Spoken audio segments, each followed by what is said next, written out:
You're listening to Green Rapids. There you go. That was perfect. Yay, woo. Welcome back. Yeah. Well, now that we're... Are we ready? Physically? Welcome back. I am now. And who was that, Nancy? That was Robert. Yeah, Robert. Do you want to introduce yourself officially? Yeah, What absolutely. My name is Robert Chloe. I work here in the city as an environmental manager. Official title is the Urban Waters Ambassador. Okay, nice. And you work with LGROW, right? Yes, correct. Very cool. Woo.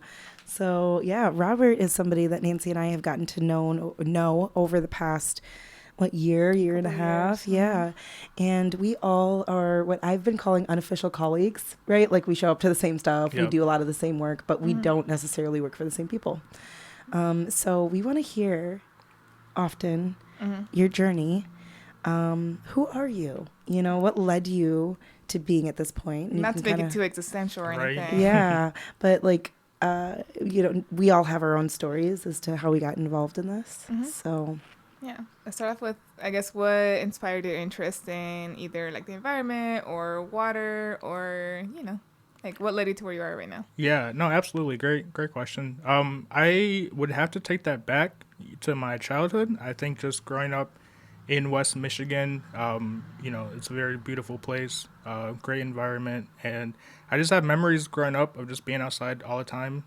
That's a credit to my mom for really instilling, she was pretty big into nature and just, random treks through the woods or going out to Lake Michigan quite often. And as I grew older, I really wanted to, stay on that path. And, after getting to college and studying about the environment, studying natural resource management, I've really just been kind of lucky enough to be able to do the work that I love, like in my own home, like in my own community. yeah, I feel that. Oh, I love that that's where it starts, We love like a childhood just affinity with nature. Yeah. Yes. How many people are like, my grandma used to garden, or like my dad used to take me on hikes all the time.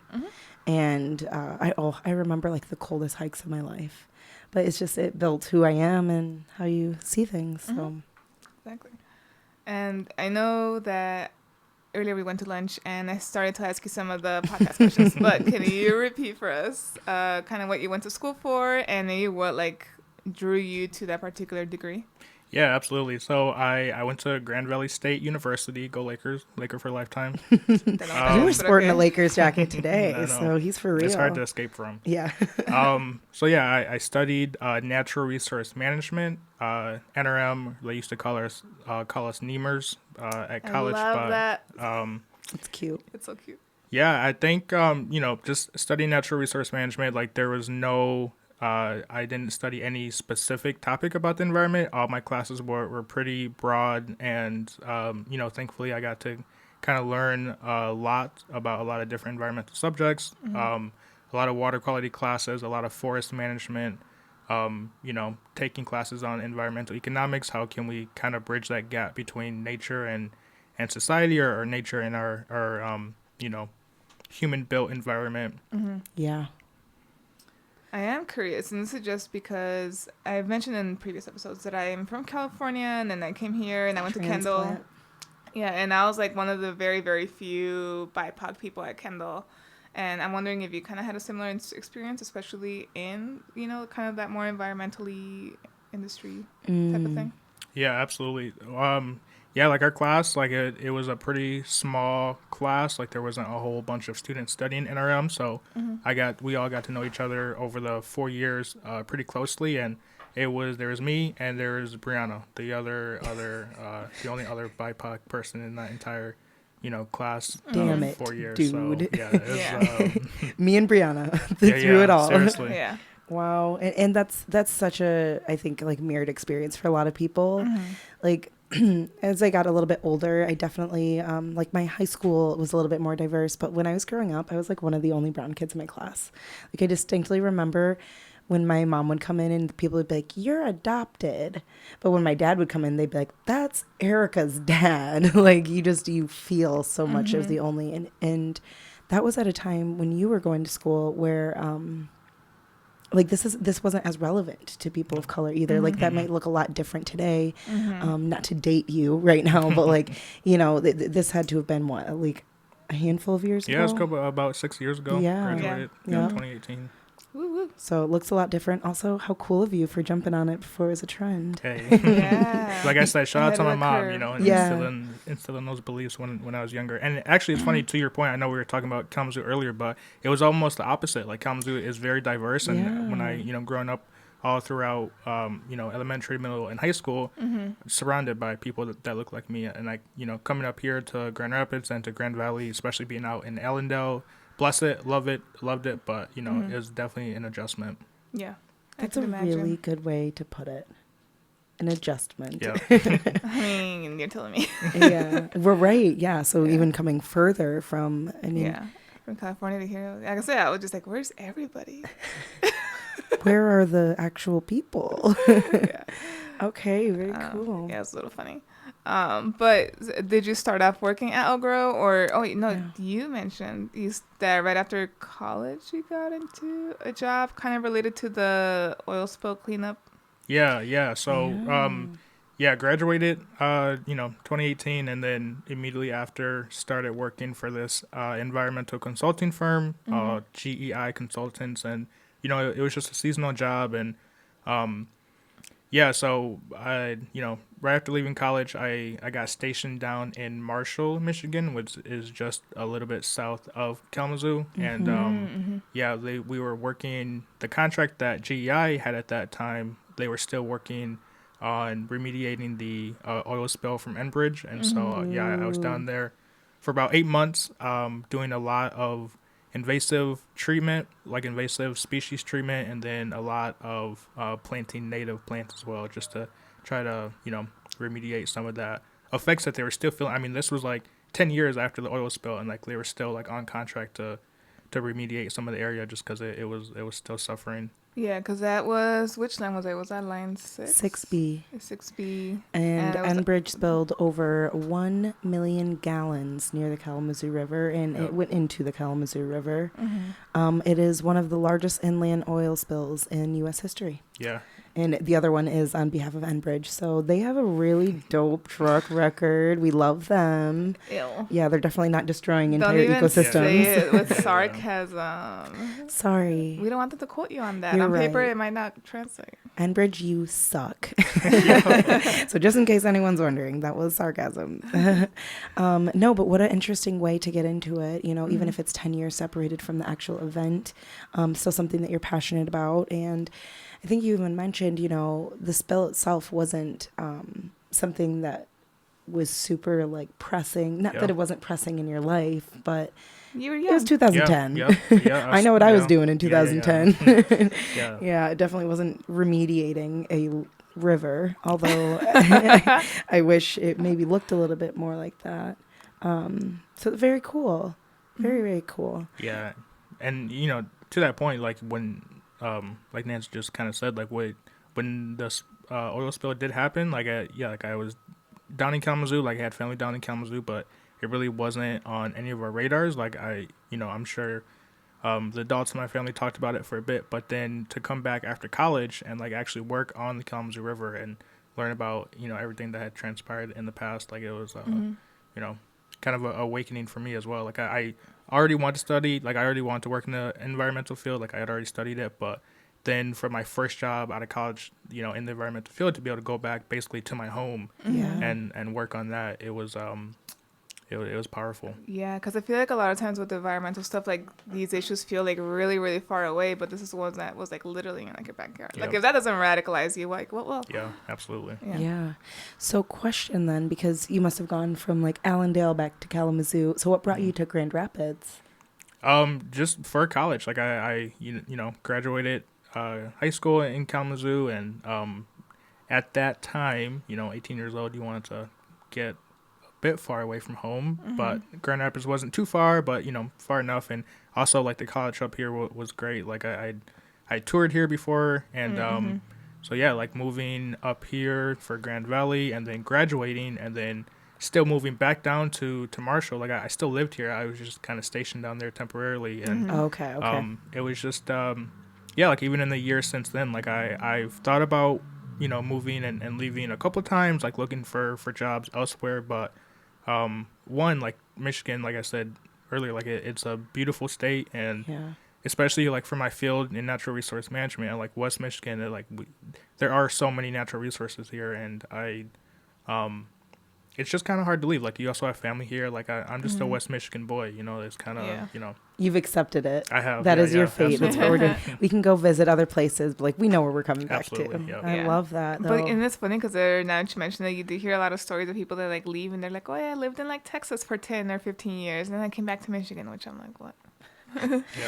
As someone who came from California, she's like, why are you Yeah, staying yeah, here? No, I mean I know why. No, right? but Like, I I'm mean, staying, yeah, you but own a yeah. house here, you have Yeah. family here, like you get it. But Yeah. I think what we were talking about mainly is how beautiful nature is, and especially in the summertime, it is low key unmatched, high key unmatched, right? Mhm. Like, and it is why I don't know. I do a lot of what I do. Yeah. Hmm That's what's up. So, what can you explain LGROW a little bit? Like, Yeah. I don't know if I have a full scope of LGROW. Wait, let me right? see if I remember the acronym. Is it the Uh-oh. Lake and Great the Lakes and Grand River something watershed? I forgot what the O Yeah, is yeah. for. No, something. So LGROW. Something like that. The Yeah, it's like, not even close. yeah. It's the Lower Grand River Organization of Watersheds. So it is just Organization. Like, yeah, why would I even think that word? yeah. Okay. So Lower just, Grand River Organization of Yeah, Watersheds. Got it's it. a Okay. mouthful, but LGROW. yeah, That's why you call absolutely, it. absolutely. Okay, very All right. cool. What does it do? What do you do? So we are just a local watershed council, but we are also we are a subset of Grand Valley Metropolitan Council, which is almost like a regional planning, semi-regional government. So we are actually just their section of like the environmental programs. So what we do, our mission is to understand, protect, and improve the natural resources of the entire Lower Grand River watershed for all to enjoy. So we have a pretty small team. I think there is about 6 or 7 of us on staff right now. Every one of us kind of working in a slightly different capacity, but all for the greater good of watershed health. My role specifically, I kind of mentioned it in the beginning. I am the Urban Waters Ambassador, which is a program that is led by the EPA, the Environmental Protection Agency, and Grand Rapids was actually designated an urban waters location back in 2013. There are only 21 locations nationwide that are designated as an urban waters That's so location, so few. it's pretty few. Represent. Yeah.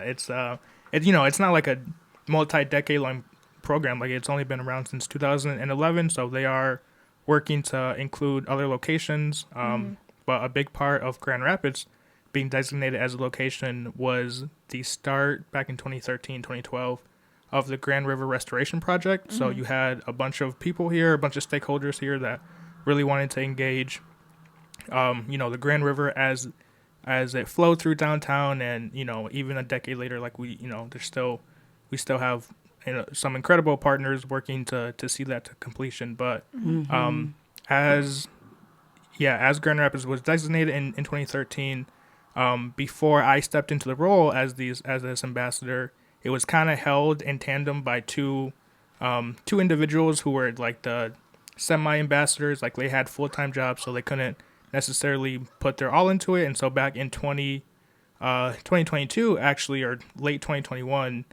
LGROW, they applied and received funding from the U.S. Forest Service to fund my position now. So as a full-time ambassador, and really what that, I mean, it's a lot. It's, basically just like a project manager. I have like a steering committee that I meet with quarterly. It's a bunch of like environmental partners here. You have a Kinda. whole committee. I mean, it's big deal. No. Just like co-facilitating. So, a bunch Yeah. of people that you kind of know, like from WEMIAC from Plastic Creek Stewards, the city of Right. Grand Rapids, Yeah. Groundswell, and GVSU. So, That's you a know, big deal, though. Those are all educators. yeah. No, they're powerhouses, and Yeah. in the environmental field, especially here locally. Mm-hmm. But a lot of grant writing, a lot of I get to do a lot of outreach and education. Like we work with schools pretty often, K through 12.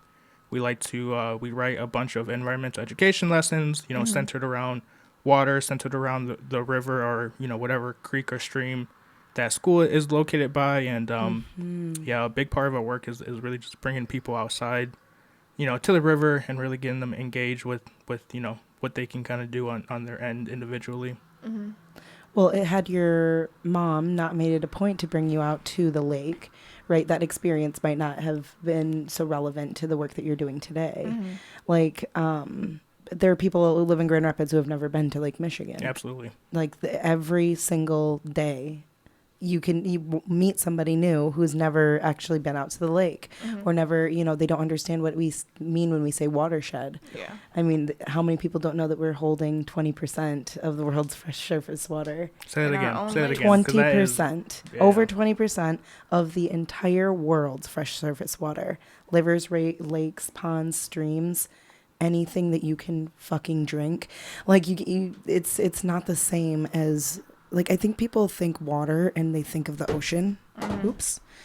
I think they think of water, they think of the ocean, and they think we have a lot of it. But like ocean water is not the same as fresh water. No. It, like, doesn't live in the same category. That's not what we're drinking from. It's not what we use to water crops and to sustain life. I mean, not all life. Yeah. And we could easily say 90% of the world is relying on fresh water from those places. So super, super important. The Grand River is also the largest, or is the longest lake? Is the longest river. Yeah, in Michigan. You guys know? I didn't know that. You know how many miles? Longest. What? I have no idea. Ooh, How I don't many? know that. 252 miles. Wow, that's like Plenty.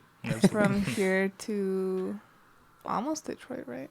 'Cause Detroit is about 200 miles, Yeah, no but more. it meanders it, Yeah. Mhm.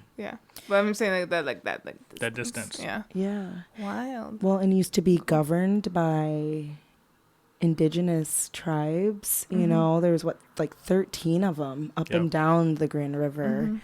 Probably knew a little bit better what to do with it than we know today.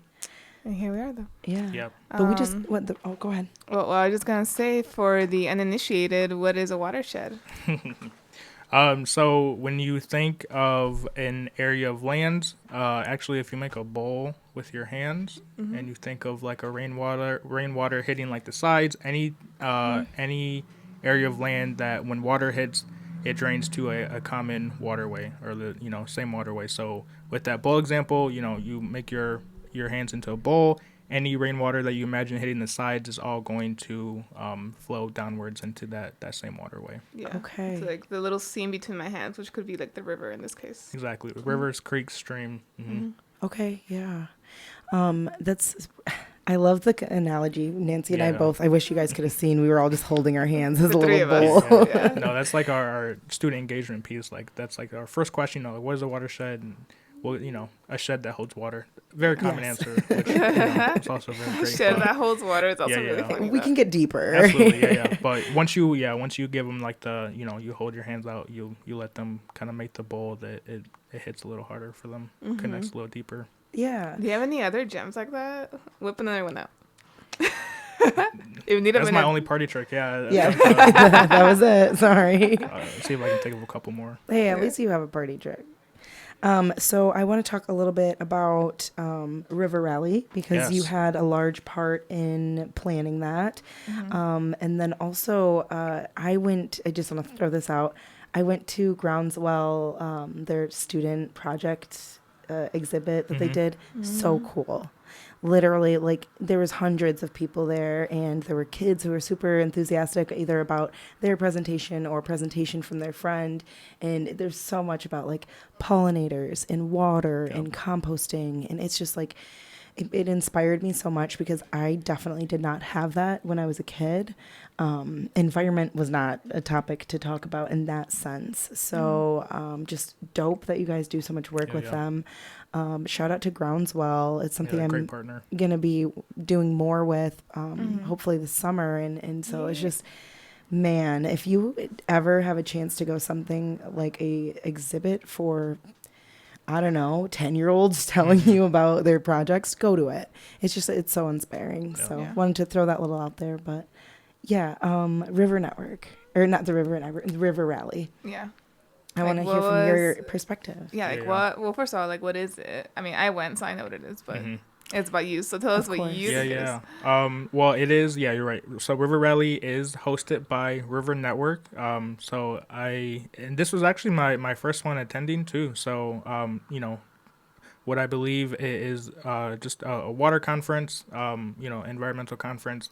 And yeah, I was kind of telling Erica this earlier, but I've been to a couple environmental conferences, and they are super scientific and very technical, and that has its place. I love going and learning from professionals, especially environmental professionals. But this was one of probably really the only environmental conference that I've been to that had such a big focus on like the human side, the social side of things, like the community engagement side of things. Like, it was like 400 plus, water professionals all talking about how are you building trust in your community? How are you being authentic and showing up with intentionality? And, that to me, I love the environment. I love working for the environment. But for me personally, like, the most joy I get is when I'm able to like bring my sense of joy, my like inherent sense of joy about the environment and outside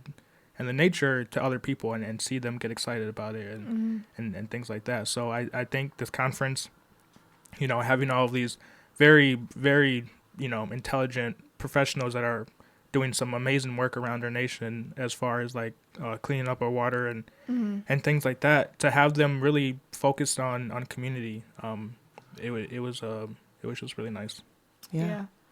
And that was, to your point, it's nationwide. There are people from all over. I met someone, I think, from San Francisco the first night I was there. So just super cool to see a lot of people. There were, the three of us know. This work, like, we don't see people who look like us all the time. And so it was cool to see people from different places who were also, like, probably around our age, a little bit more diverse in demographic as far as like their race, their gender identity, just all sorts of things, even just style. Yeah. And like not everyone is just professionaled out, right? Like it's just, it feels good to be a person and to talk about things like impact, because impact is not something you can measure, but it is a story that we have to continue to tell. So dope. No, I love that. That's one of the things that I did notice about River Rally too was like I went to the breakfast and like there has some tables set aside for like young, like it was like a young BIPOC breakfast. So I went to go sit at one of the tables and I noticed like a bunch of them actually had like a little presenter like stickers or ribbons on their tags, and then I think that's part of what set like the tone for the conference about the sort of focus on like community and resiliency and accessibility, is the fact that it is kind of like our generation stepping up and putting these things at the forefront, So it made me kind of proud of us as elder millennials. Why did you say it? I guess I could drop the millennials as no, it's the elder part. I am a millennial. I'm not elder millennial. Well, I'm an elder millennial is our congressional district representative. Which means you've got like 10 years, right? Yeah. It's something wild, like up to you're well into your 40s. Are we mid-millennials or are we We're mid-millennials. Okay. We're on toward the tail end. What's the youngest millennial? So the youngest millennials, I think, is 96, which is my brother. 96, 97. Oh, I'm 96. Okay. Wow. Well, then. So clearly Nancy and I are not. So you're the younger millennial. We're mid-millennials. That was a good one. That was a good goal. I didn't even plan it either. Let's go. Okay, so very cool. Yeah, that was really cool. Did you do any of the presentations or anything at River Rally? Yeah, I didn't have to speak at any of the presentations. I did, so myself and a good number of partners were chosen about a year ago by Hannah Miko. She's like the River Network, Grand Rapids rep, and she put together this planning committee with some, really amazing partners, and we spent the better half, or really the better part of all last year kind of giving our perspective as like the local team. So Monday night we all had to get on stage and say a couple words, things like that. So that was really nice to be able to present there. But yeah, luckily I didn't, or unluckily I didn't have to present. But I went to some amazing workshops, some of those amazing sessions, and really just really learned a lot. Yeah. I feel like that does say a lot about your personality that you're like, luckily I did not have to present. I mean, I love it. I love, especially I love sharing information and all that, but sometimes stage fright is the thing. A little bit. Yeah, stage fright also adds an element, right? Like it's different being an attendee than to be the person who's on a panel and answering questions, or just people are staring at you and you're like, okay. Or like, for example, I could like talk in front of high schoolers like all day long, like when I teach them, but like with the room full of adults, I'm like, yeah. What if I say something and people are like, you're wrong? That's terrifying. Stupid. No, but the nice thing I think too about those types of crowds, to your point, like the just different conversations, no one's going to be like, your opinion is wrong or that angle is wrong, because you're not talking about facts, right? Like you might be talking about the fact of being a human or the emotional aspect of it. Subject matter expert. Yeah, absolutely. At the end of the day, like those people are coming, like they're giving you your time to like come and listen to you. Like they want to hear from the expert, or they want to hear from someone who has more knowledge about that certain topic than they may have. And so yeah, maybe next time I'll put in a proposal to present. Yeah, I mean, I feel like you seem like you know a lot of stuff, so that'd be good. But do you want to talk to us about water at all, or watersheds, or water systems, or water things that you do for work? Water things you do. What are some things? No, take it. You can't take that back. I can't take it back. No. Or maybe one of the like your favorite parts. Oh, let's hear your favorite and most hated part of your job. Oh, okay. Well, I think favorite is really the team that I work with now, like the LGROW team. I'm not, like I said, I studied natural resource at Grand Valley, but I am by no means like a water professional. Like I've been in this role for about a year and a half now, but I actually come from like a green space background, like forestry and trees, and so I would say not the most hated thing, but the most challenging thing has been really just delving into this world of water. Like I took a couple classes at GV, and green space and trees and forestry, it all it all ties together. But it's all connected. Yeah, but in this last year and a half, like really like diving deep into what it actually means to be like a water professional, or like work at like a watershed council like that. Yeah. It's been it was a slight learning curve, first 6 months or so, but like I said, like the team that I have around me, like they've been in this work for years, and so they've done a great job at kind of lifting me up and putting me in positions to succeed, and giving me knowledge and really just giving me the freedom to kind of really go about this job as I see fit. Like I said, like there are only 21 locations around the nation that are like designated as an urban waters location. So that means like there are only about 21 people that have like the my official job title. So it's not like I can kind of look next door and see like what success looks like in this role. So that also has been challenging, which is really nice about River Rally. Like I got to meet about 6 or 7 of the other urban waters ambassadors that That's were like from almost half of the other ones. from around the country. Like That's so exciting. I got to meet the ambassador from Albuquerque, from North Carolina, from Boston, Arizona, and then the ambassador from Toledo. And so we all spent a good amount of time together. Shout out to all of them. We all spent a good amount of time together over like the 4 days, and they've all been in their position except for one.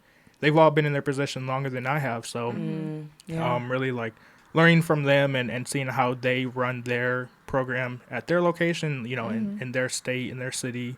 That was amazing. That was a really nice experience. Well, especially like when you say Albuquerque, like they're not dealing at all with what we deal with here. Not. It's a totally different world. Even like, oh, they have water there? Yeah. No, I mean, the only water, but it's of course it's an urban urban watershed is what it. Yeah, urban waters location. Urban waters location, and what does that actually mean? I guess.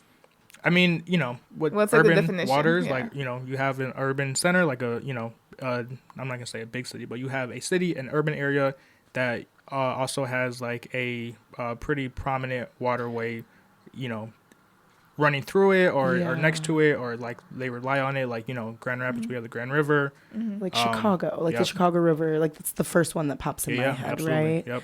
Okay, yeah. Wait, so in Los Angeles, like does the LA River have one, or did they not count it because it's like a fake river? LA. I mean, maybe it was not always a fake, but it is kind of a fake river in a concrete jungle. I mean, yeah. So LA actually they do have an ambassador. Another pretty big city that has one is the Bronx and Harlem. They have an ambassador. Oh. And the newest one, it was actually the who I met here in Raleigh, North Carolina. They just Walnut Creek watershed. They just got designated about last year. So really, it's there are hundreds and thousands of cities around the country that could qualify for being in urban waters location. And it's really a process of getting enough partners together in that actual location to put together like a proposal, an application, submitting that to EPA, and then just meeting really all the requirements for being designated as a location. And like I said, like this program has only been around since 2011, so it is still growing.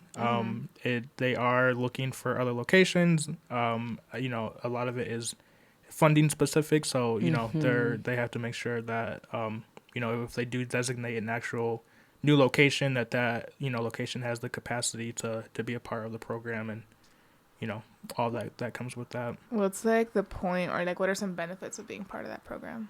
Yeah, so as like a local, urban waters location here in Grand Rapids, we have access to, like I said, the urban waters program is led by EPA, but it's also co-signed or co-facilitated by 15 other federal organizations. Wow. As well as 28 other NGOs, so like non-governmental organizations. And so I have monthly calls with like EPA and all those other 15 federal agencies and the the 28 NGOs, and all of us are always on the call, so we always get a chance to like share out like what we're all doing in each other's community, and just kind of increases our visibility, puts a spotlight on Grand Rapids and this really this whole region in particular, and like just being able to like email the EPA team that is kind of in charge of this, and kind of showing off some of the work, showing off the partners. It gives a little bit more credibility, like when we're applying for grants and for funding, like we can say we are in urban waters location, and it just gives us a half a point up on the next proposal. And that's something I think everybody in this work should know. Grand Rapids is a urban waters location. Yes. So if you're looking for funding outside of the work you're even doing, you can use that tagline, like, this work is going to support keeping this watershed as clean or as, efficient as we possibly can. Yep. I love that you get to meet with people from all over the country. Something that I think we both gained a lot from was we went to a conference in New Orleans. Shout out to NOLA. I feel like a little piece of my heart still there. Got to go back and find it. But it was just so interesting to hear about the way that they spoke about some of the climate issues that they're facing. Obviously, New Orleans experienced one of the largest disasters that we've seen within our lifetime. And they're still building up from something like that. So the resiliency of the community there was just gonna say that. Really just like inspiring. And I almost hate using that word because I feel like sometimes we do use tragedy as a, we like kind of commodify it. And well, where does the strong black woman come from, or the strong woman of color come from, right? Like, that bitch is tired. Sorry, I said I wasn't gonna say it. She is tired. But no, you're so right. But at the same time, I feel like the fact that they were able to get past that makes it like, okay, like other communities like that do have a chance. And I feel like it just allows for that hope to kind of shine through. Yeah, and we need to hear about their experiences because, one, we don't need to live an experience that we know is not going to be beneficial for communities. So we can learn from, their history and their past. Mm-hmm. Everybody's story is history being expressed. Yep. But then also, like, just to gain perspective, just to hear what people are doing because you're going to solve all of the Grand River problems by yourself. Like, I'm sure there are so many things that have happened across the U.S. that you can relate to and apply to your work. So I love that you have those meetings across the country. We talk often about how our work is siloed. Yes. Yep. So we pretend like what we're experiencing in Michigan can't be the same as Albuquerque. Yep. We don't understand their watershed, or we assume that they have no water out there at all. Mm-hmm. There are some cities, some communities here in West Michigan that are, they're not so much in a water shortage, but they are having trouble drawing up water, from the aquifer, from groundwater, and it's funny too because people, going off topic a little bit, but just kind of one of the other reasons why it's all connected. It was kind of never off topic. Yeah, kind of one of those other reasons why I did want to stay here in Michigan, especially as like a natural resource professional as a manager. In the next coming decades, as climate change continues to happen and some of our communities, especially down south, out west, are really feeling the brunt of some of those impacts. Like, you look on a map, like you said earlier, you see Michigan surrounded by all these giant bodies of water. And, you talk about climate refugees, like Michigan will be a climate haven. It is already a climate haven. And which is great to a point. It just, you have to make sure that you have people here that have nature at the forefront of their mind, of their mission, protecting nature, so that when we do have more population or more growth in Michigan, that we're not putting extra strain on our already the systems that we already have here, that we are keeping that 20% of the fresh water that we are keeping our lakes and our creeks clean. So it's it's tough, but yeah, to your point, like we are facing some of the same issues that out west that they're facing, that down south that they're facing, which is terrifying because we know we live in a totally different climate than they do. Yeah. And again, I mean, if we're holding this much water and we're already tapping out in certain areas, and a lot of these terms actually can be explained if you want to listen to our episode with Carlos from WEMIAC. Great guy. He talks, great guy, by the way. He is, and you probably do work with him. I'm assuming you do direct work with him. Water nerds. Yeah, water nerds. But it's really important to know, like, what are aquifers? How can we continue to retain the amount of resource that we have? And who are the people that we go to safeguard those waters? What is your dream solution? Oh. If you have How one. much time you got? Yeah, right. We got time.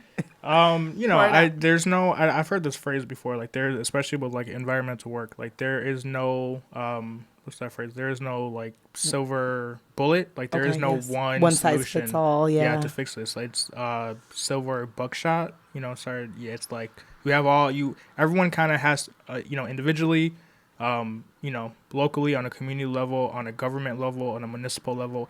Everyone kind of has to buy into this idea that, we have all these amazing natural resources here and we can exploit them and we can continue to harvest all of our natural resources until there is nothing left.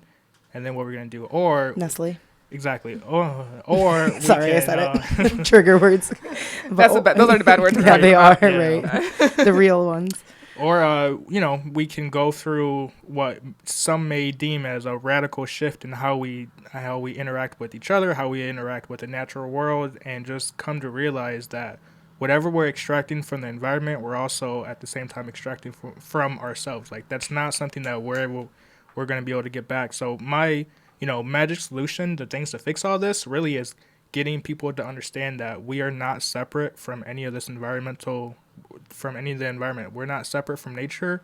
we're just another part of nature.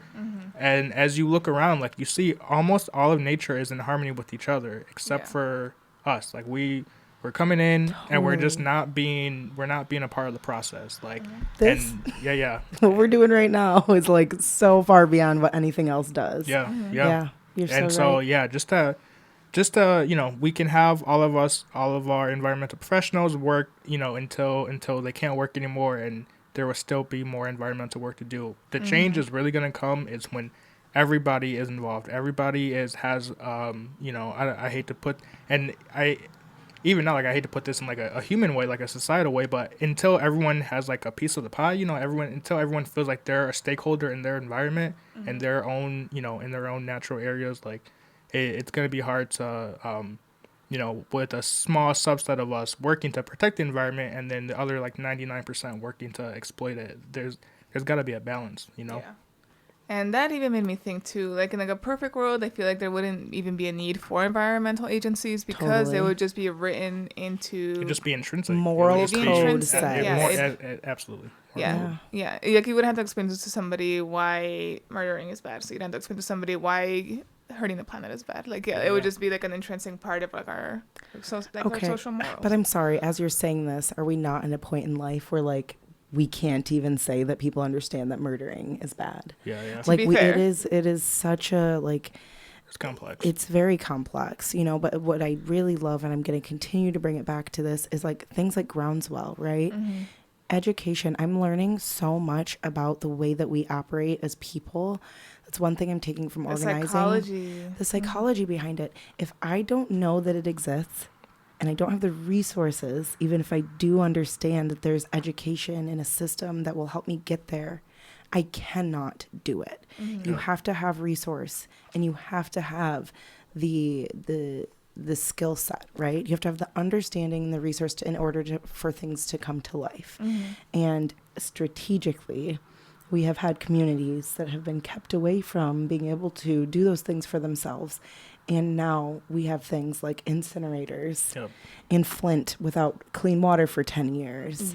And, you know, just all of that. And if people in those areas had access to information and knew what to do and had the resource to do something with that education, I'm just like, we gotta get people to the next level. This has to be a part of how we are brought up as humans, right? From the education we receive to what our parents are gonna, you know, be able to give us as experiences. So it starts from day one. It literally starts from like, do you go on hikes? Do you, you know, what is your exposure? And I feel like even for people who are not really into nature, I think there's still like an understanding that we owe, like, even like just like the air that we breathe, you know. It's like, okay, sure, you don't like hiking, you don't like gardening, you don't like going outside, you don't like camping, but do you breathe? Guess what? Like, it should matter to you, you know. Totally. No, we don't need everyone to be like a diehard, you know, environmentalist, like, you know, things like granola that, bar, crunchy granola bar, friggin' chocolate tree hugger. that's what we love. we got so many names. But you know, everyone they gotta feel like they're invested in some way. Like they may not, you know, go out and hike and do all these things, but they live in this natural world. Like, they're gonna be affected, and they affect at the same time. Or it's like, even like, and like there's like a way to connect it to everything, right? Like earlier we were talking, we had a recent episode about like data centers. And now it's something that's actually, you know, data centers are trying to move into West Michigan. And we were talking earlier about some of the environmental impacts. And, like, you hadn't heard of this whole tax credit thing with the data centers before. But, like, maybe now that you know that they do put a strain on the water system, which therefore affects probably your work, like, maybe that gives you a bit more buy-in. Even for something that's, like, absolutely. tech, you know? Totally. So everything's connected. It is. Everything is connected. That's a theme song for this podcast. Oh my goodness. All right, so now you have to sing. And then we're done.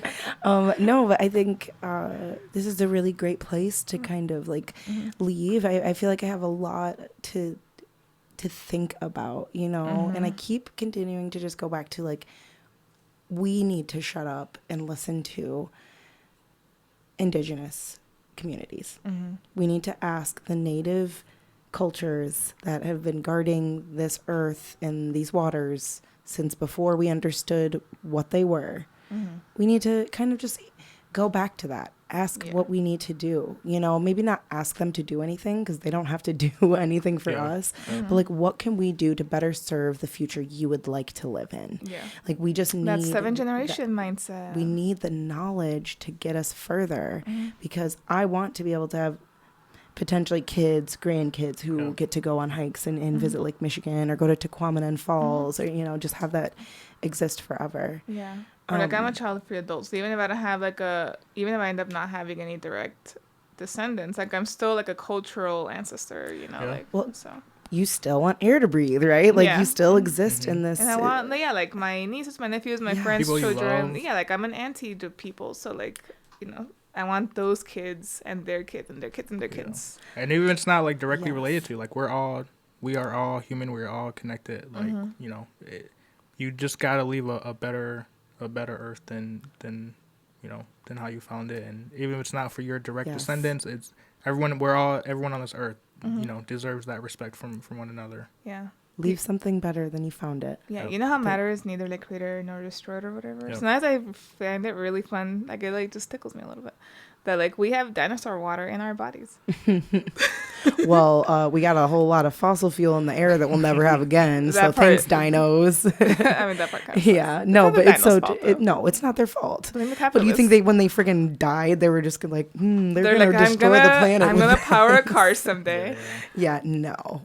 They're like, what the fuck are you doing? Okay, but now I'm wondering if we're burning up fossil fuels, which is like dinosaurs, would have been like a far dystopian future. We're burning up like human fossil fuels. Where would we get them from? We bury people in boxes and take their bones and stuff out.